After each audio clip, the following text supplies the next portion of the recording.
The Minneapolis-St. Paul metro area is home to over 3 million people, despite being one of the coldest major urban hubs in the United States. Winters here regularly plunge below 0 degrees Fahrenheit, with snow and ice dominating the landscape for months on end. Step outside in January, and you're greeted by a world that looks and feels closer to the Arctic tundra than a bustling Midwestern city.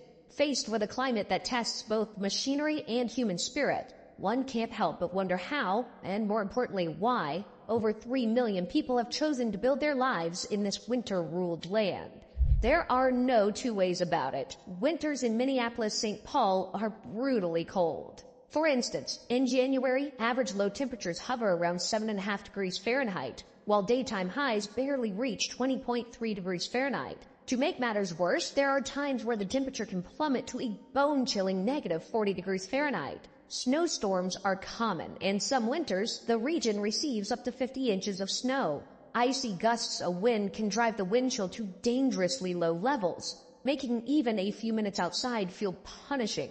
These harsh conditions and even harsher winters that come are enough to define the character of the region and its people, creating a resilience unique to this part of the United States. To understand how this compares to other famously cold U.S. cities, consider Chicago. Known for its blustery conditions, Chicago typically sees an average January low around 16.5 degrees Fahrenheit, which is still warmer than Minneapolis's 7.5 degrees Fahrenheit. Meanwhile, Boston and Buffalo, often associated with harsh, snowy winters, enjoy a slight moderating effect from nearby oceans or large lakes. Boston's average January low of 22.1 degrees Fahrenheit, then Buffalo's 18.6 degrees Fahrenheit, highlight their relative advantage compared to the Twin Cities. Minneapolis-St. Paul has no such buffer. Sitting deep in the North American continent, far from maritime influences, it's fully exposed to Arctic air masses sweeping down from Canada.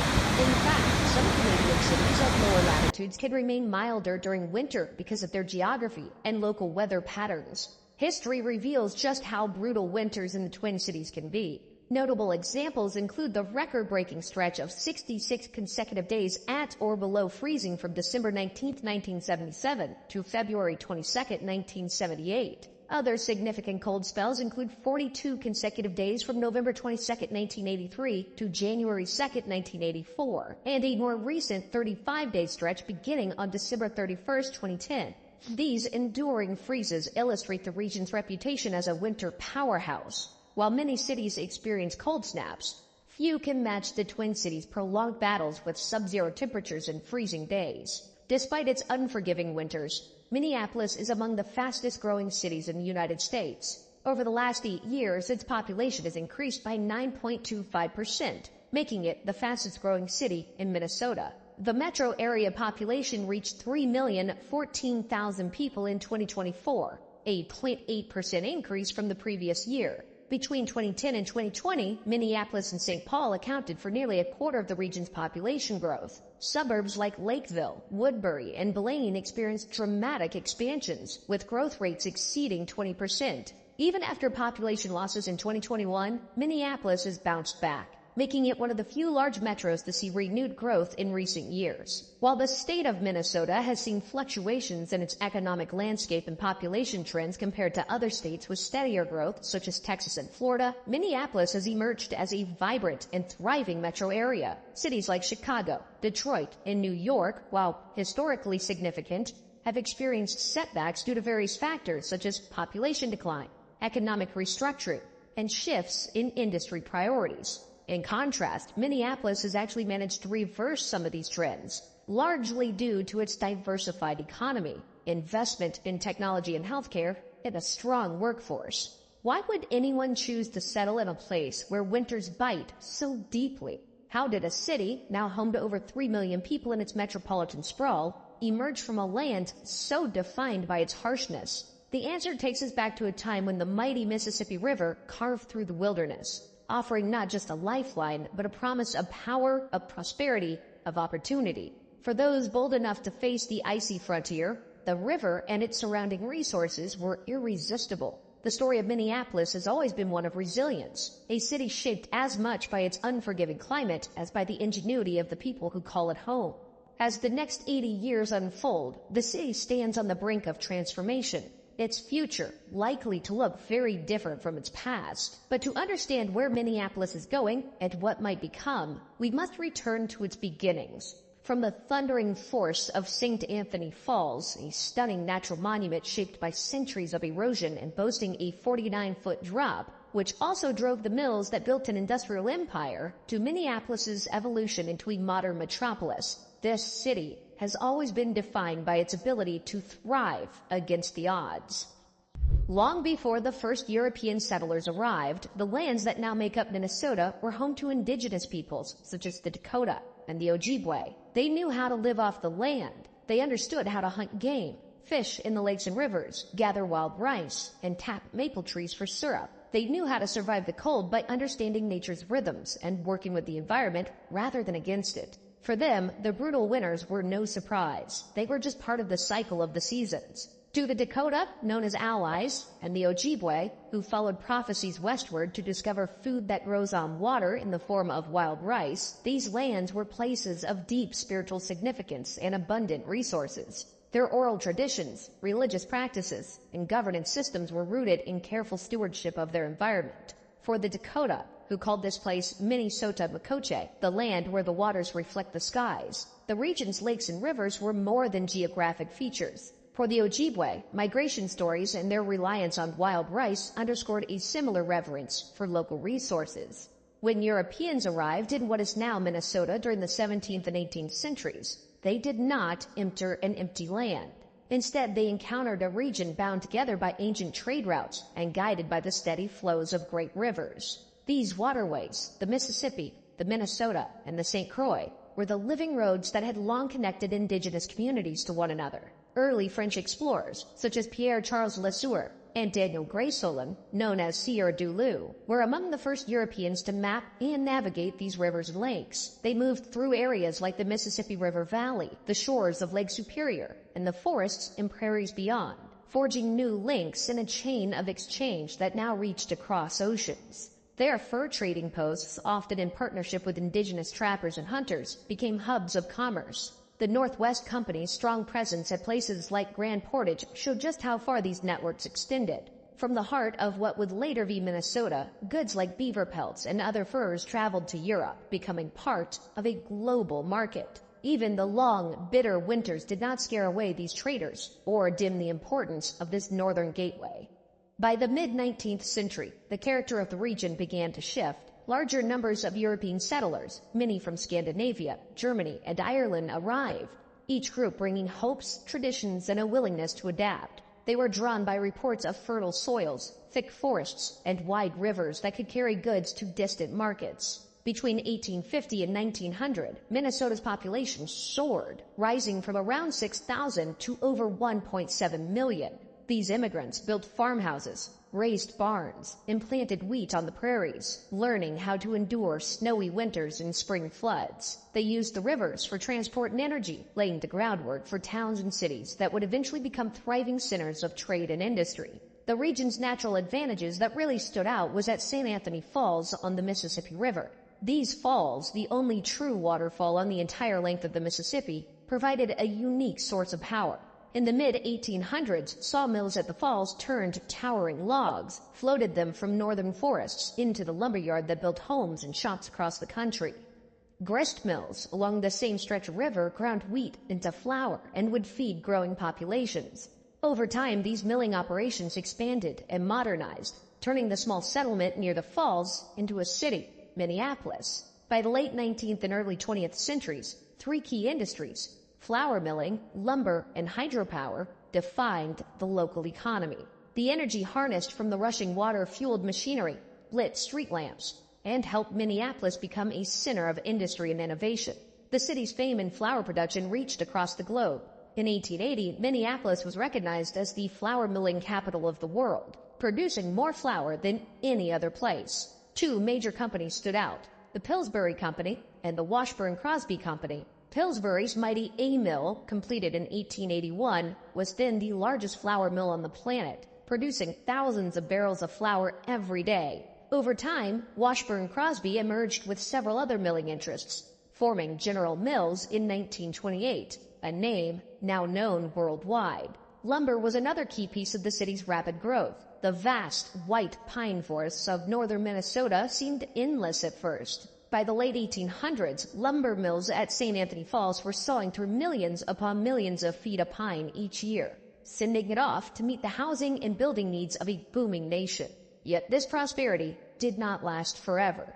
Overharvesting depleted the northern forests. By 1910, the great age of Minneapolis lumber mills was mostly over, and many sawmills closed their doors. Still, the wealth and growth generated during those decades helped the city develop, setting the stage for more diverse economic activities in the future.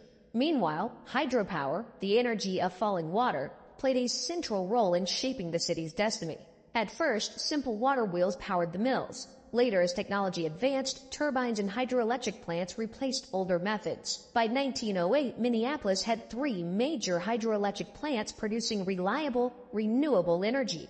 This power ran factories, lit up electric streetcars, and brought light and warmth into homes. This early embrace of hydroelectricity placed the city at the forefront of technological change, helping it stand strong as a modern, forward-looking metropolis. Between 1916 and 1970, the Great Migration brought many African Americans from the rural South to northern cities like Minneapolis. They came seeking better jobs, safer communities, and relief from the severe segregation and discrimination they faced in the South. By the 1960s, Minneapolis's Near North neighborhood had become a thriving African American community, home to about 1/3 of the city's black population. Businesses, churches, cultural centers, and newspapers like the Minnesota Spokesman Recorder, founded in 1934, gave voice to black Minnesotans and advanced the fight for civil rights and equality. Hard times did come, of course. The Great Depression of the 1930s hit Minneapolis hard, pushing unemployment and poverty to new heights. In response, the city worked with New Deal agencies like the Works Progress Administration, WPA, to provide jobs. WPA projects built parks, improved roads, and constructed public buildings, leaving a tangible legacy that can still be seen today. This period tested the city's resilience, but the willingness of leaders and citizens to adapt and rebuild helped Minneapolis endure the crisis and emerge stronger on the other side. During these years, St. Paul, Minneapolis's neighbor across the river, was also growing and changing.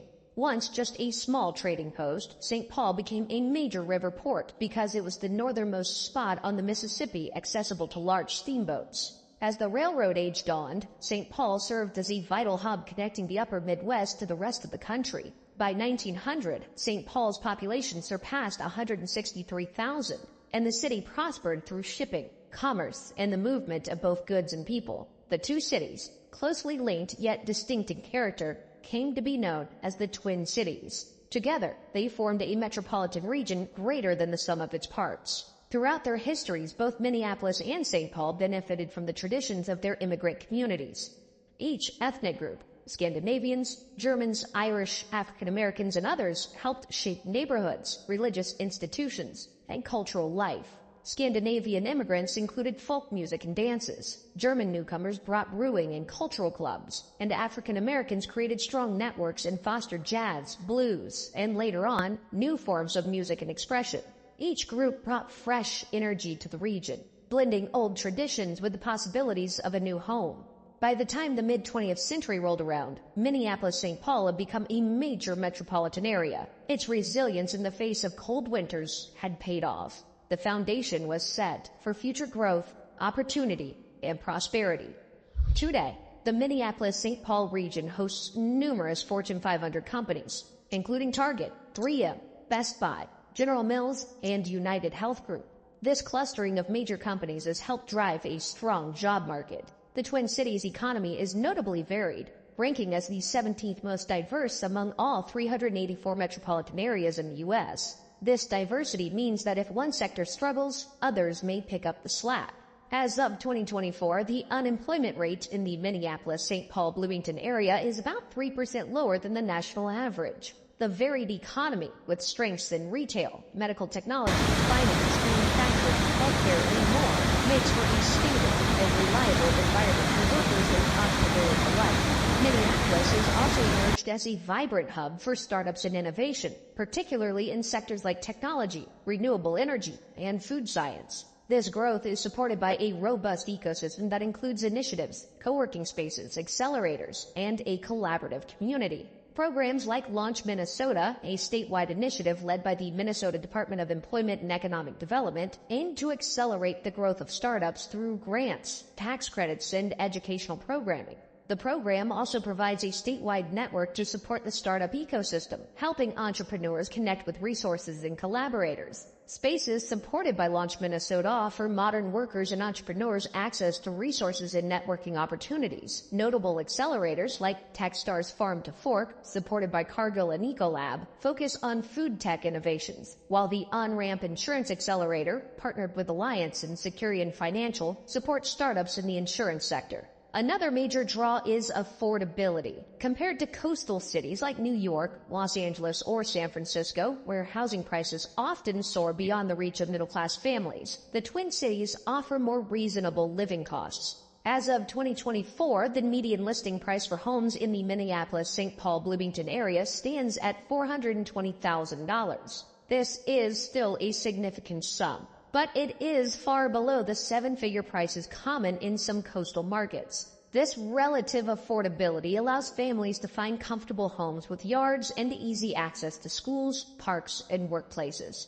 It also means that many residents can spend their resources on other things besides their mortgage, like cultural activities, hobbies, travel, and community events. Local governments have not ignored housing issues. In December 2018, Minneapolis became the first major U.S. city to eliminate single-family zoning, a transformative policy shift aimed at increasing housing diversity and affordability. Before this change, approximately 70% of the city's residential land was exclusively zoned for single-family homes. The Minneapolis 2040 Comprehensive Plan, implemented in January 2020, allowed for the construction of duplexes and triplexes on previously single-family lots, effectively upzoning the entire city to accommodate higher density housing. This landmark move sought to address housing shortages, promote affordability, and reduce racial and economic segregation by providing diverse housing types accessible to a broader range of residents. Early assessments show a gradual increase in duplex and triplex construction,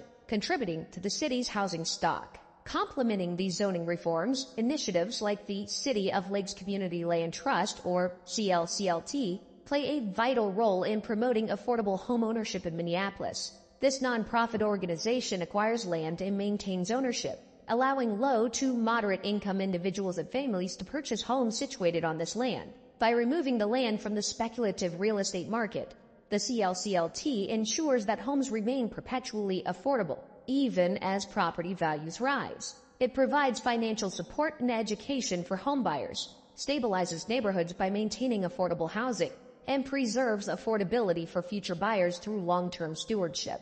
These housing efforts go hand in hand with broader goals for stable neighborhoods, accessible education, and community well-being. The Twin Cities region has met ambitious housing goals for 2 consecutive years, although challenges do remain. Past land use restrictions limited housing diversity, but policies like the elimination of single-family zoning and CLCLT initiatives demonstrate a strong commitment to making the area livable for as many people as possible. The strength of local education and healthcare systems also keep residents fleeing to warmer climates. Diversity in education is a priority for Minneapolis, with institutions like the University of Minnesota leading the way. The university's Office for Equity and Diversity, OED, oversees several impactful initiatives, such as the Community Outreach, Retention, and Engagement Program, or CORE, which supports culturally relevant STEM education, and the Equity and Diversity Certificate Program, which provides workshops and training to advance inclusion. These programs ensure that the university not only attracts but also supports a diverse student body and workforce, fostering innovation and equity. Minneapolis Public Schools, MPS, are also recognized for their strong commitment to diversity and STEM education. Programs like GEMS, Girls in Engineering, Math and Science, and Guys in Science and Engineering, provide hands-on STEM opportunities for K-8 students, while partnerships with local organizations bring cutting-edge technology like 3D printing into the classroom. These initiatives prepare students for careers in key industries and help build a future workforce that reflects the region's diverse population. Minneapolis has proven itself to be a burgeoning tech hub in the Midwest with a $28 billion economic impact and 10% of its workforce in tech. In 2023, Minneapolis was listed as one of the top 10 cities for growth of tech jobs, demonstrating the high demand for tech workers across a range of sectors, including e-commerce and health tech. Healthcare is another area where the Twin Cities shine. Top-tier hospitals and research centers serve the community. The region's medical technology sector, anchored by companies like Medtronic, thrives on innovation. Medtronic, headquartered in Fridley, Minnesota, employs over 100,000 people around the world. Although it has recently closed some plants and distribution centers to improve profit margins, it remains a key player. The area's focus on healthcare services and medical innovation not only creates jobs, but also ensures residents have access to quality care. Nearby, Rochester's Mayo Clinic, one of the world's leading medical institutions, further cements Minnesota's reputation as a center for health and wellness. Of course, life isn't all about work and health systems. Residents also enjoy a high quality of life, with a wide array of cultural and recreational amenities. Minneapolis is home to world-class institutions like the Walker Art Center, one of the nation's premier contemporary art museums, complemented by the adjacent Minneapolis Sculpture Garden, featuring the iconic Spoon Bridge and Cherry sculpture. The Guthrie Theater, renowned for its innovative productions and striking architecture, adds to the city's cultural richness. The Minneapolis Institute of Art, MIA, offers free access to a collection spanning 5,000 years, ensuring art remains accessible to all. Minneapolis also hosts renowned events like the Minnesota State Fair, one of the largest in the nation, drawing millions annually to celebrate the state's agriculture, arts, and community spirit. The Twin Cities Marathon, often called the most beautiful urban marathon in America, takes runners through scenic neighborhoods and parkways, while the Summer Aquatennial Festival celebrates Minneapolis's connection to water with activities like the Torchlight Parade and fireworks. The region's nickname, the Land of 10,000 Lakes, is well earned, and water is at the center of local life. Minneapolis alone features over 22 lakes within its city limits, and the Chain of Lakes, a group of 5 interconnected lakes, offers 13 miles of trails for biking, walking, and running. In warmer months, these lakes are buzzing with boaters, anglers, and picnickers, providing a welcome contrast to the deep winter freeze. The natural beauty available within the city borders makes it easier to accept the cold. After all, long winters give way to bright springs, warm summers, and colorful autumns. Residents come to see the seasonal changes as part of the region's charm.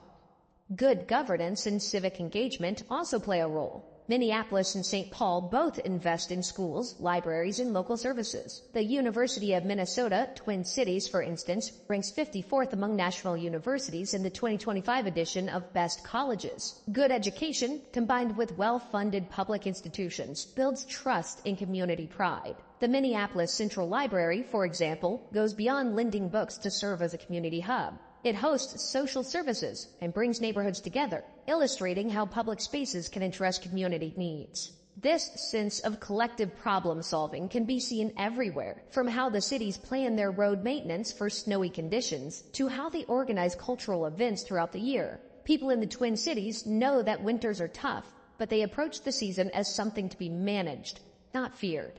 They build insulated bus stops, develop reliable heating systems, and celebrate the season with festivals and events that turn the cold into a cultural asset instead of a burden. Beyond jobs and infrastructure, the way people have adapted their lifestyle to embrace the climate is key to understanding why the Twin Cities remain so well loved. Many residents find joy in activities that might seem strange to outsiders. Ice skating on lakes, playing pond hockey, cross-country skiing on groomed trails, and holding outdoor winter festivals are just a few examples of how people make the most of the season. One of the most anticipated events is the St. Paul Winter Carnival. As the oldest winter festival in the United States, dating back to 1886, it attracts over 250,000 visitors annually. The carnival features ice carving competitions, parades, and family-friendly activities, fostering community bonds and celebrating winter traditions. At the famous Holidazzle Festival in Minneapolis, crowds gather to enjoy light shows, holiday markets, and warm treats even when temperatures dip into the teens. These events not only provide entertainment, but also draw families together, strengthening community bonds and creating memories that last a lifetime. Food and drink also help people cope with the cold. Cozy cafes serve hot chocolate, cider, and chocolate. Brew pubs offer hearty ales and rich stouts that warm the belly. Traditional dishes passed down through generations, like Scandinavian pastries or warm soups, remind residents of their ancestors who weathered the same conditions. Long, cold nights provide a reason to gather indoors, share stories, and connect as a community. Sports also unite people. Minnesotans love hockey, and many communities have local rinks that come alive in winter. Cheering on home teams at the Xcel Energy Center in St. Paul or catching thrilling football action in state-of-the-art stadiums provides locals with a shared sense of pride and excitement. These vibrant sporting events create a strong community bond, offering fans a lively atmosphere to rally around year by year. The region's art and cultural scene thrives despite, or perhaps because of, the cold. The Walker Art Center, the Minneapolis Institute of Art, and the Guthrie Theater enrich local life, offering a broad range of experiences that draw visitors from across the nation. When it's too cold to spend long hours outdoors, museums, theaters, and concert halls step in to provide stimulation and enjoyment. If life here were all cold and difficult, the cities would not have grown so large. But the truth is, people in Minneapolis-St. Paul enjoy a balanced way of life. Cultural amenities and recreational opportunities ensure that there is always something interesting to do, no matter the season.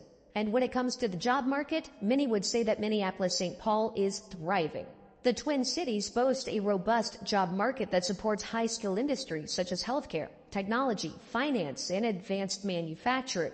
As these sectors grow, the demand for skilled workers continues to rise, and it's projected to keep trending upwards. In particular, healthcare is huge here. It's the largest employing industry sector, and the demand for healthcare services continue to track higher as the state's population continues to age. So, with good jobs, reliable pay, and stable housing markets, people are given a sense of security. Additionally, high-quality schools provide comfort to residents of the city, feeling confident that their families can thrive. The presence of several prestigious universities and technical colleges fosters a pipeline of talent equipped with the skills needed to excel in high-demand roles. Additionally, local companies actively collaborate with educational institutions to ensure their curricula align with industry needs, further enhancing the region's competitive edge.